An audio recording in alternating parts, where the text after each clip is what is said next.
I won't spend too much time talking about the various cables I'm using in this video, but if you want some help with that, download the free Cables and Connectors Guide at audiouniversityonline.com/cable guide. First, let's look at a technique that will help add some harmonic richness to a sound using a distortion pedal. This sound in the DAW is pretty dull sounding, and it could be difficult to hear on small speakers.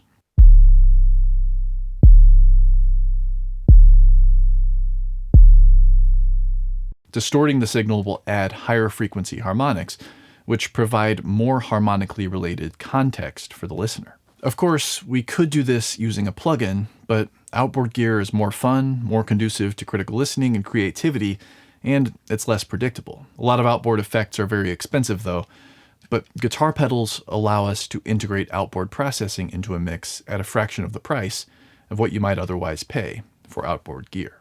One key difference between outboard effects made for hybrid mixing and guitar effects pedals is that typical pro-level outboard gear will have low impedance inputs and will operate at line level, while guitar pedals are often designed for use with high impedance instrument level devices like guitar pickups.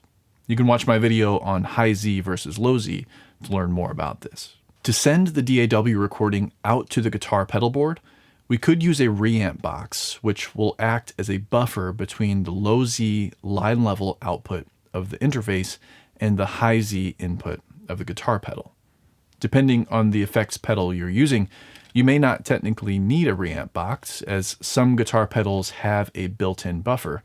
It just depends on the pedal you choose to use. Reamp boxes often have additional controls such as trim and also allow you to send balanced audio over much longer distances, as I'll demonstrate later, so stick around for that. For the first demo, I'll actually be using the radial ecstasy, which has an output and input, as well as level, wet-dry blend, and other controls. The signal flow looks like this. I've added a send to the DAW track, which goes to a hardware output on the audio interface. That output is patched to the input on the back of the radial ecstasy. I'll connect the send of the ecstasy to the input of my pedal board, and the output of my pedal board to the receive on the ecstasy, which comes into a new track in the DAW via a hardware input on the interface. In order to hear the returning sound, I need to arm the new track and enable input monitoring. Quick note that when I record through this pathway, there will be some latency that needs to be corrected. I can do that by simply dragging the new region to match up with the original after the recording. Once I've got this set up, it's just a matter of tweaking the pedals in the pedal board to achieve the desired effect. So I'll switch on the distortion pedal, mute the original track, making sure the send is pre-fader so I can still hear, and press play in the DAW. I'm going to dial in the gain staging with the send and receive knobs on the ecstasy.